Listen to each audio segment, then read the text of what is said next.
Hello friends, आपका स्वागत है मेरे यूट्यूब चैनल जिसका नाम है एनिमे पैरासाइट। मैं हूं आपकी होस्ट भारती झा। आज मैं आपके सामने ब्लैक बटलर एनिमे के एपिसोड 10 को एक्सप्लेन करने वाली हूं। एपिसोड 9 मैंने पहले ही एक्सप्लेन कर दिया है, जिसका लिंक आपको नीचे डिस्क्रिप्शन में जाके मिल सकता है। अगर आपने मेरे यूट्यूब चैनल एनिमे पैरासाइट को सब्सक्राइब नहीं किया है तो अभी कर लीजिए। तो चलिए चलते हैं अपने मेन टॉपिक पर। यहाँ पर एपिसोड की शुरुआत में हमें दिखाया जाता है कि अंधेरी रात में बर्फ गिर रही है। एक आदमी बहुत ज्यादा घबराया हुआ भागता दिखाई दे रहा है। बहुत ही सुनसान रोड पर वो भाग रहा है और पीछे भी देख रहा है। ऐसा लगता है कि कोई उसका पीछा कर रहा है, क्योंकि वो भागते हुए बार बार पीछे की तरफ मुड़कर देख रहा था। उस आदमी का पीछा कुछ लोग कर रहे होते हैं। उन आदमियों में से एक आदमी बोलता है, अरे उसे दूर मत जाने देना। क्या टीम को पता है उस रिंग को चुराने के लिए हमने कितनी मुश्किलों का सामना किया है। वो आदमी भागते हुए अचानक रुक जाता है और अपने हाथ को खोलकर देखता है। उसके हाथ में एक रिंग होती है। उस रिंग को देखकर वो आदमी बहुत ही वियर्ड सा स्माइल देते हुए बोलता है, अब ये रिंग मेरी है, मैं किसी को नहीं ले जाने दूंगा। तभी उस आदमी को पीछे से एक आवाज सुनाई देती है, वो रिंग तुम पर अच्छी नहीं लगती। वो आदमी चौंकते हुए पीछे की तरफ मुड़कर देखता है।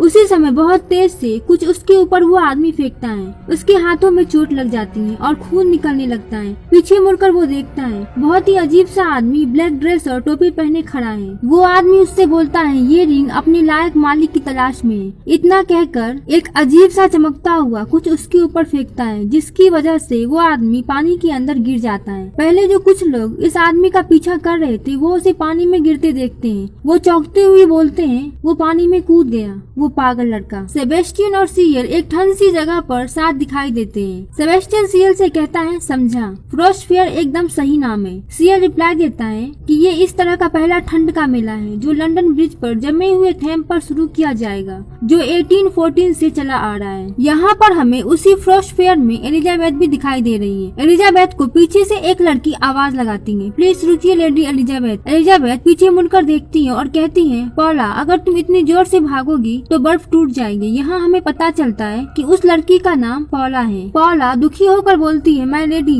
क्या मुझे इसके लिए भी डांटा जाएगा। उसकी बातों को सुनकर एलिजाबेथ मुस्कुराने लगती है। पॉला आगे बोलती है, अगर आपके पेरेंट्स को पता चला कि हम इधर उधर घूम रहे हैं। एलिजाबेथ गुस्से में रिप्लाई देती है, लेकिन हारोड्स और लिबर्टी दोनों ही बेकार थे और वो जमीन पर जोरों से कूदते हुए पॉला से कहती है, मैं बर्फ के टूटने के बारे में मजाक कर रही थी। पॉला उससे बोलती है, माय लेडी, ऐसा लगता है कि आप कुछ ढूंढ रही हैं, क्या आप मुझे बताएंगी। एलिजाबेथ उसे बताती है, खैर लगभग सीएल का जन्मदिन आ गया है, मैं इसे एक गिफ्ट देकर खुश करना चाहती हूँ। वो एक्साइटेड होकर बोलती है, मैं उसे बहुत ज्यादा खुश करना चाहती हूँ। पॉला उसे खुश होकर कहती है, ओह ये एक अच्छा आइडिया है। वो एलिजाबेथ को पकड़ कर उससे बोलती है, मैं समझ सकती हूँ माय लेडी, मैं पॉला आपकी हर तरह से मदद करूंगी। एलिजाबेथ उसे थैंक यू बोलती है। ब्रिज पर खड़े होकर तीन लोग आपस में बात करते हुए दिखाई देते हैं। उनमें से एक आदमी उन दोनों से बोलता है, टिम का कुछ पता चला। तो उनमें से दूसरा आदमी उसे रिप्लाई देता है, उन्हें टिम की लाश मिली, लेकिन उसके पास अंगूठी नहीं थी। तो दूसरा आदमी कहता है, तो इसका मतलब रिंग इस नदी में है। फ्रोस्ट फेयर में सेबेस्टियन और सीएल एक साथ घूम रहे हैं। वहाँ पर एक दुकानदार लोगों का अटेंशन पाने की कोशिश करता है। सेबेस्टियन सीएल से पूछता है, ये क्या है माय लॉर्ड। सीएल उसे बताता है, वो सब बेकार माल है। सीएल उसे कहता है, अगर नदी अगले साल फिर से जमी तो हम अपनी फंतम शॉप लगाएंगे। सीएल उसे उस दुकान में रखी चीजों की तरफ इशारा करके बताता है, इस तरफ देखो ये। सीएल को देखकर वो दुकानदार उससे कहता है, हेलो बच्चे, तुम्हारी नजर अच्छी है, ये फंतम वर्कशॉप का बेहतरीन खिलौना है। सीएल उस दुकानदार की बातों को सुनकर बोलता है, नहीं ये सब नकली है। फंतम आर्क्स बहुत अनोखा है, इसके सिर्फ 3 सेट बने थे। ये एक कलाकार के द्वारा बनाई गई थी जिसने उन्हें बहुत ही बेहतरीन ढंग से बनाया था। हमारी हवेली जल गई थी, अब ये हमारे पास एक भी नहीं है। वो खिलौना पक्का यहाँ नहीं आएगा। सेबेस्टियन रिप्लाई देता है, नॉस आर्क, ये खुद इस नेशन के जैसा लगता है। सीएल पूछता है, क्या। सेबेस्टियन उसे कहता है, एक बोट जिसे एक अकेला आदमी चलाता है, बचाए गए कुछ ही चुनिंदा है। वो मुस्कुराकर बोलता है, ये एक बेकार आइडिया है। इंस्पेक्टर एवरलिन भी वहाँ फ्रोस्ट फेयर में मौजूद होता है। वो सीएल को देखकर चौंकते हुए पूछता है, ये तुम हो। सीएल उसे रिप्लाई देता है, स्कॉटलैंड यार्ड से एक इंस्पेक्टर यहाँ क्यों समय बर्बाद कर रहा है। सीएल की बात सुनकर वो चिढ़ जाता है। सीएल आगे उससे कहता है, मुझे लगता है लंदन में शांति चाहिए आज के लिए। वो चिल्लाकर उसे बताता है, मैं अपना समय बर्बाद नहीं कर रहा हूँ, मैं ड्यूटी पर हूँ। सीएल कहता है, ओह समझा, रानी और देश के लिए सेवा करके वेतन कमाओ। सीएल वहाँ से जाने लगता है। एवरलिन सीएल को रोकता है, रुको सीएल, मुझे आपसे कुछ सवाल पूछने हैं। लेकिन सीएल कोई रिएक्शन नहीं देता है और चलता ही रहता है। एवरलिन सीएल को पीछे से पकड़ कर रोकने की कोशिश करता है। सेबेस्टियन उसके हाथों को झटक देता है। एबरलीन चौंक जाता है। सेबेस्टियन उसे मुस्कुराते हुए कहता है, मुझे माफ करना, लेकिन तुम देख सकते हो मेरे मास्टर बहुत ही सेंसिटिव है। मुझे लगता है आपको उनसे थोड़ा आराम से बात करनी चाहिए। सीएल और एबरलीन एक कैफे में दिखाई दे रहे हैं। सीएल उससे पूछता है, स्कॉटलैंड यार्ड का जासूस इंस्पेक्टर यहाँ क्या कर रहा है इंस्पेक्टर एबरलीन? एबरलीन उसे बताता है, आज सुबह ही इस बर्फ के नीचे एक आदमी की लाश मिली है। वो क्रिमिनल ऑर्गेनाइजेशन का मेंबर था। हम उस हत्यारे को ढूंढ रहे हैं, उस रिंग को भी। वो एक नीले हीरे की रिंग थी जिसकी कीमत 2000 क्विड है। उसी समय वहाँ पर लॉ भी आ जाता है। वो कहता है, डायमंड, उसकी चमक बहुत शानदार है और वो बहुत चमकती है। अफवाह है कि जो लोग इसकी चमक से प्रभावित होते हैं, इस रिंग से केवल विनाशी होता है। लॉ की बातों को सुनकर एबरलीन बहुत ही ज्यादा चौंक जाता है और अपने चेयर से उठकर उससे पूछता है, तुम होप पीस के बारे में कैसे जानते हो? एबरलीन की बात सुनकर सीएल चौंकते हुए पूछता है, द होप पीस? लॉ मुस्कुराते हुए बोलता है, इसका मतलब वो सच में है। एबरलीन चौंकते हुए पूछता है, क्या? लेकिन तुमने तो अभी कहा। सीएल उसे बताता है, बस वो तुम्हें परेशान कर रहा था, इस पर ध्यान मत दो। सीएल लॉ से पूछता है, लॉ तुम यहाँ क्या कर रहे हो? लॉ रिप्लाई देता है, ये जगह मेरी है। सीएल कहता है, ओह मैं समझ गया। इतना कहकर सीएल अपना चाय पीने लगता है। एबरलीन भी अपने चेयर पर बैठ जाता है। लॉ ने कहता है, आप जिस होप पीस की बात कर रहे हो वो सुनने में मजेदार लगता है। क्या आप मुझे इसके बारे में और बता सकते हैं? सीएल उससे पूछता है, क्या तुमने कभी ब्लू डायमंड के बारे में नहीं सुना, जिसे हम होप कहते हैं, क्योंकि ये हेनरी फिलिप की होप कलेक्शन में था? लॉ नहीं बोलता है। सीएल उसे आगे बताता है, लुइस 16 और मारी एंटोनीटे ब्लू डायमंड एक शैतानी पत्थर के नाम से जाना जाता है। ये ब्लू डायमंड कई मालिकों के हाथों से गुजरा है और उसने सभी को बर्बाद कर दिया और फिर से चोरी होने के बाद फिर से डायमंड को 2 छोटे टुकड़ों में काट दिया। लोग कहते हैं कि होप डायमंड के दोनों टुकड़े मौजूद हैं। सीएल एबरलीन से पूछता है, क्या तुम उनमें से एक को खोज रहे हो? एबरलीन उसे रिप्लाई देता है, कैरिज पर बॉम्ब से धमाका किया गया और उस रिंग को चुरा लिया गया। उसकी बातों को सुनकर सीएल एक्साइटेड होते हुए बोलता है, मजेदार है, तुम मुझे इसकी जानकारी दो और मैं तुम्हारी इसमें मदद करूंगा। एबरलीन चौंक जाता है। सीएल उससे कहता है, मैं तुम पर कोई जोर नहीं डाल रहा हूँ, लेकिन अगर तुम मना करते हो तो तुम्हारे सुपीरियर सर आर्थर खुद को मुसीबत में फंसा लेंगे। सीएल की सारी बातों को सुनकर एबरलीन शॉक्ड हो जाता है। एबरलीन सीएल के साथ सभी लोगों को मेला में लेकर आता है। सीएल उससे पूछता है, क्या सच में ये जगह है? एबरलीन रिप्लाई देता है, हाँ, उसने कहा था कि वो दुकान लगाएगा क्योंकि बहुत से लोग ठंड के मेले के दौरान मौत के मुंह में समा जाते हैं। लोग बोलता है, माय लॉर्ड, अब ये मत कहना कि ये दुकान। इसके बाद हमें पता चलता है वो दुकान अंडरटेकर का है। एबरलीन उन तीनों से कहता है, आप लोग बाहर इंतजार करो, आप लोग खुशकिस्मत हो जो मेरे साथ हो। इतना बोलकर वो दुकान में चला जाता है। सीएल कहता है, वो पागल है।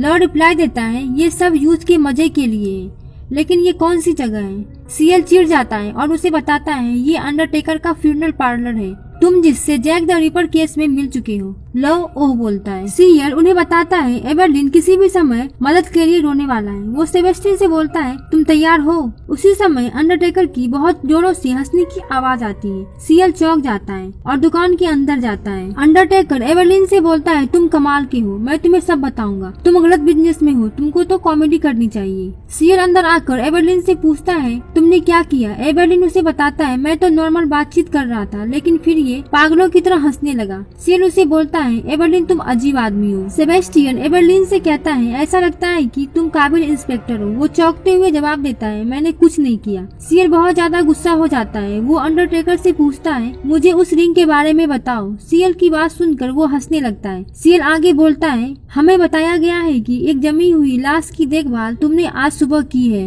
एबरलीन बोलता है, जहाँ लाश मिली थी उसके पास ही उसे दफनाया जा सकता है। लंदन का एक समझदार आदमी होने के नाते मैं तुमसे मदद चाहता हूँ मिस्टर अंडरटेकर। अंडरटेकर रिप्लाई देता है, मैं तुमसे बहुत खुश हुआ इंस्पेक्टर। मैं तुम सबको रिंग के बारे में बताता हूँ। वो उन सभी को एक आइस से बने स्टैचू के पास ले जाता है और उन्हें कहता है, इधर देखो। उन सभी को उस स्टैचू की उंगली में वो रिंग दिखाई देती है। एबरलीन अपने जूनियर्स को ऑर्डर देता है, रिंग निकालो। उसी समय एक आवाज आती है, तुम ये क्या कर रहे हो? ड्रूइड बोलता है, मूर्ति सिर्फ जीतने वालों को मिलेगी, तुम उसको छू भी नहीं सकते हो। उसे देखकर सीएल चौंक जाता है और कहता है, लॉर्ड ड्रूइड। सीएल बोलता है, ये कॉन्टेस्ट का जज है, लेकिन ये है कौन? लॉ पूछता है, क्या इसको गिरफ्तार नहीं किया गया इंसानों की तस्करी के लिए? एबरलीन बताता है, उसे दूसरे ही दिन रिहा कर दिया गया था। सीएल कहता है, पैसा बहुत है। एबरलीन ड्रूइड और उसके साथ आए सभी लोगों को बताता है, माफ करना, लेकिन इस मूर्ति को स्कॉटलैंड ले जाया जाएगा। वो बूढ़ा आदमी रिप्लाई देता है, बिल्कुल नहीं, ये मेला यहाँ के नागरिकों के लिए एक त्योहार की तरह है, यहाँ तक कि स्कॉटलैंड यार्ड भी इसमें कोई दखलअंदाजी नहीं कर सकता है। ड्रूइड उस मूर्ति के पास जाकर बोलता है, सुंदर चीज की तारीफ करनी चाहिए और तुम इस सुंदर औरत को भिगा देना चाहते हो। सीएल धीरे से उसी नौटंकीबाज बोलता है। वो बूढ़ा आदमी कहता है, लॉर्ड ड्रूइड, मुझे आपसे यही उम्मीद थी। आप एक सच्चे कला और सुंदरता के प्रेमी हैं। वो बूढ़ा आदमी एवेरलिन और सीएल उसके साथ आए सभी लोगों से बोलता है, अगर तुम इस मूर्ति को चाहते हो तो इस कॉन्टेस्ट को जीतना पड़ेगा। सीएल मुस्कुराकर उस बूढ़े को रिप्लाई देता है, मैं समझ गया, रिंग उसकी होगी जो कॉन्टेस्ट जीतेगा। मुझे ये पसंद आया। एवेरलिन सीएल बोलता है तो सीएल उसे कहता है, मुझे वो रिंग मिल जाएगी। वो गुस्से में रिप्लाई देता है, लेकिन वो चुराई हुई है और छोटी लड़कियों के अपहरण का सबूत है वो रिंग। एवेरलिन बोलते बोलते रुक जाता है क्योंकि उसने गलती से वो बोल दिया जो उसे नहीं बताना था। सीएल सब कुछ समझ आता है। वो एवेरलिन से बोलता है, अब मैं समझा तुम इस रिंग को इतनी मेहनत से क्यों ढूंढ रहे थे। एवेरलिन उसे बताता है, सच तो ये है, उस रिंग का हर मालिक गायब हो जाता है। ये क्या वास्तव में एक श्रापित डायमंड है? उसकी बात सुनकर सीएल बोलता है, श्रापित? फिर वो अपने हाथ का रिंग देखता है जिसका कलर भी ब्लू ही होता है। वो कहता है, फिर तो ये मुझे ज्यादा सूट करेगा। अंडरटेकर सीएल से बोलता है, मुझे लगता है कि आपकी ये फैमिली रिंग ब्लू डायमंड की है। सीएल हाँ में जवाब देता है। वो आगे बोलता है, तो आपको अपना ध्यान रखना चाहिए। अगर आप बहुत ही दूर जाते हो आप भी चकनाचूर हो सकते हो। सीएल पूछता है, इसका क्या मतलब है? मेरा ये शरीर और ये रिंग पहले ही बिखर गया है और फिर से हमारा पुनर्जन्म हुआ है। मैं अपने अतीत में बिखरने से डरता था। सेबेस्टियन सीएल की बातों को सुनकर मुस्कुराता है। सीएल बोलता है, सेबेस्टियन, इस कॉन्टेस्ट को जीतो।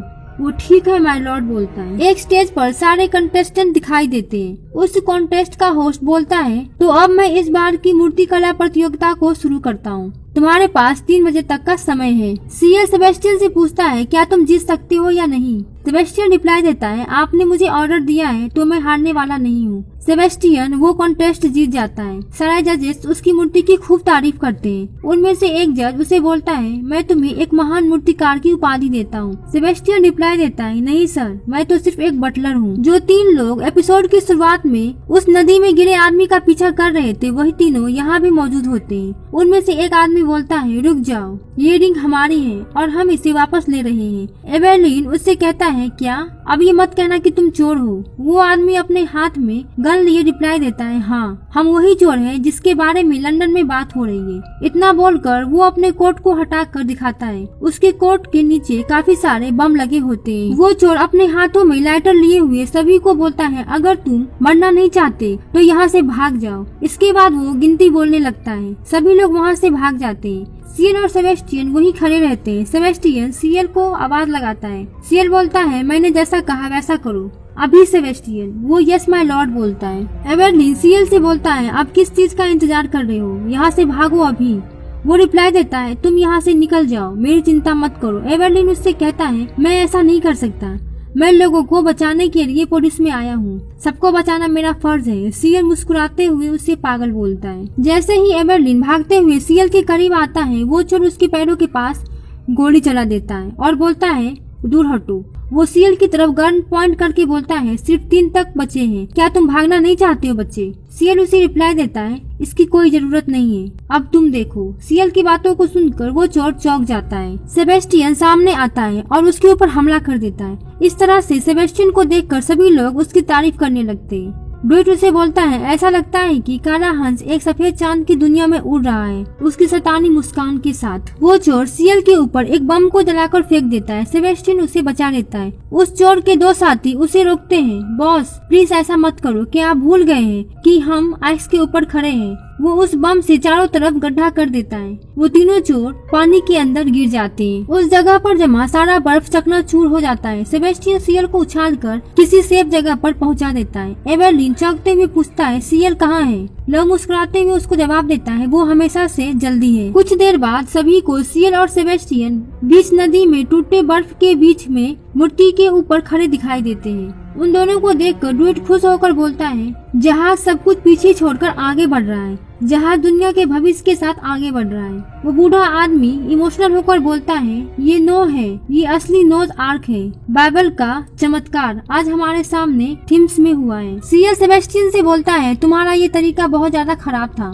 सेबेस्टियन मुस्कुराते हुए रिप्लाई देता है, मैं आपसे माफी चाहता हूँ मास्टर, जब सामान नीचे गिरता है तो आपका उछलना सबसे अच्छा आइडिया था। सीएल कहता है, होप पीस अब थिम्स की गहराई में कहीं सो जाएगा। ये अंत अच्छा हुआ। सेबेस्टियन पूछता है लेकिन लंदन का श्राप, तो वो रिप्लाई देता है अगर एक रिंग की वजह से ये शहर या देश बर्बाद हो जाता तो लोग जिंदा रहने के लायक नहीं है। वो अपने रिंग को देखते हुए बोलता है फैंटम हाइव का काम इस देश को बचाना है। वो सेबेस्टियन से पूछता है तुमने कहा था कि नोह घमंडी था, लेकिन तुम्हें नहीं लगता कि ये सबसे अधिक पागलपन है ये सोचना कि हम सबको बचा सकते हैं लेकिन हमेशा हम कर नहीं सकते। सेबेस्टियन रिप्लाई देता है ऐसा आपको लगता है। सीएल मुस्कुराकर बोलता है लेकिन इस तरह का पागलपन बुरा नहीं हो सकता। सेबेस्टियन और सीएल एवेलिन के बारे में बात कर रहे होते हैं। एवेलिन बहुत ही वंडर होकर सोचता है सीएल तुम हो कौन। एलिजाबेथ अपने साथ मेले से फैंटम ब्रांड का हाउस लेकर आती है और उसे तोड़ देती है। पॉला पूछती है माय लेडी क्या हुआ। वो रोते हुए बताती है पापा ने कहा ये खिलौना नकली है, कितना बुरा हुआ। मैंने सोचा ये टॉय सीएल के लिए सबसे अच्छा होगा। वो एलिजाबेथ को सांत्वना देने की कोशिश करती है। एलिजाबेथ उसे गुस्सा होकर बोलती है मुझे अकेला छोड़ दो। वो उस कमरे से चली जाती है। एलिजाबेथ रोते हुए बोलती है सीएल मुझे माफ करना, मैं तुम्हारे लिए अच्छा गिफ्ट ढूंढ रही थी कि तभी एलिजाबेथ को उस हाउस के टुकड़े में एक ब्लू कलर की रिंग दिखाई देती है। वही काला कोट और टोपी वाला आदमी जो कि शुरू में दिखाया गया था यहाँ भी दिखाई देता है। वो कहता है मैंने खुद से सोचा क्यों ना होप पीस को एक नया मालिक दे दिया जाए। यहाँ पर हमें अंधेरे में चेयर पर बैठा एक आदमी दिखाई देता है जिससे वो सारी बातें कर रहा है।